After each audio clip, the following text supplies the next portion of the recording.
नमस्कार मित्रांनो, सोशल मीडियावर सध्या घोणस साप तुम्हाला सगळीकडे दिसायला चालू झाला असेल आणि त्याच्यामुळे तर सर्पमित्र तर जास्तच ट्रोल व्हायला लागलेत.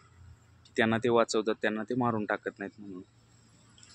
काही काही जण करतात की घोणस पाटील, घोणस बोलते सबको बोलते. पण घोणस हा साप खरं तर दुर्गम भागातला डोंगर दऱ्या आणि कड्याकपारीत राहणारा हा साप आहे. आजकाल हा आपल्या ग्रामीण भागात आणि शेतामध्ये जास्त प्रमाणात आढळून यायला लागला आणि खरं तर त्याच्यामुळं बरेच लोकांना त्याच्यामुळं हानी झालेली आहे. बरेच लोकांचा बळी पण गेलेला आहे. त्याचं विषही फार भयानक असतं. तर कालच एक पुस्तक वाचत होतो मारुती चितमपल्ली यांचं. तर ते म्हणत होते की निसर्गाना सगळ्या गोष्टींचा समतोल राखत असतो. तर निसर्ग समतोल राखत असतो म्हणजे काय असतं, तर त्यांनी सांगितलं होतं की ज्यावेळेस उंदीर जो असतो तो सर्वाधिक जास्त पिल्ली ज्यावेळेस देतो. उंदीर समजा जर एकंदरीत उंदीर जर 15 ते 20 पिल्ली देत असेल आणि जर एखाद्या वर्षात उंदरानं जर समजा 40 ते 45 पिल्ली जर दिली, तर नाग जो आहे तर नागालाही जास्त पिल्ली होतात. म्हणजे 2 पिल्ली जर जिथं नाग देत असेल तर तिथं नाग 6 पिल्ली द्यायला चालू करतो. आणि त्याचाच समतोल राखायचा म्हणला तर मग गरुड जे आहे, गरुड ससाना हे जे सापाचे भक्षक आहेत, ते ज्यावेळेस एकच अंडी देतात तिथं त्यावेळेस ते 2 अंडी देतात, 3 अंडी देतात. आणि तसंच मोराचं पण होतं. मग लांडोर ही 2-4 अंडी देत होती, तिथं 7-8 अंडी देतात. आणि या सगळ्यांचा समतोल मग कसा होतो की उंदराचं भक्षक आहे साप म्हणजे नाग, म्हणजे ही जी प्राणी आहेत हे आजूबाजूचे आपले साप. आणि सापाचं भक्षक आहे ते गरुड ससाना.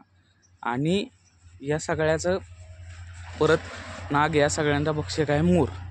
मग हे जे प्राणी आहेत ज्यांना हे नियंत्रणात ठेवू शकतात ते आपल्या आता शेतामध्ये येतात का?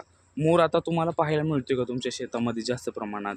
किंवा गरुड आणि ससाना हे प्राणी तुम्हाला पाहायला मिळतात का?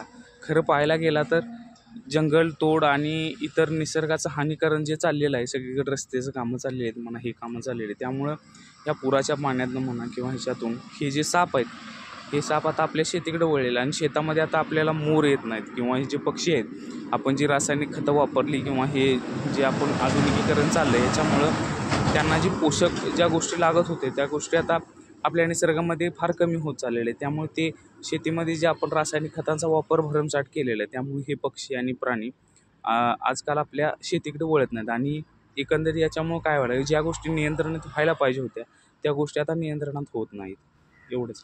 त्यामुळं आपण थोड्या या गोष्टीवर विचार करून आपण आपल्या निसर्गाचा समतोल राखण्यासाठी जे काही प्रयत्न करता येतील ते केले पाहिजेत. तर घोणसला नियंत्रणात ठेवण्यासाठी ह्याच गोष्टी गरजेचं आहेत. जसं की आजूबाजूला म्हटलं आपण की बाबा मोर आहेत किंवा हे गरुड आहेत, हे प्राणी जे आहेत हे त्यांना शोधून खातील, त्यांच्या आडवा आले तर ते मारून टाकतील.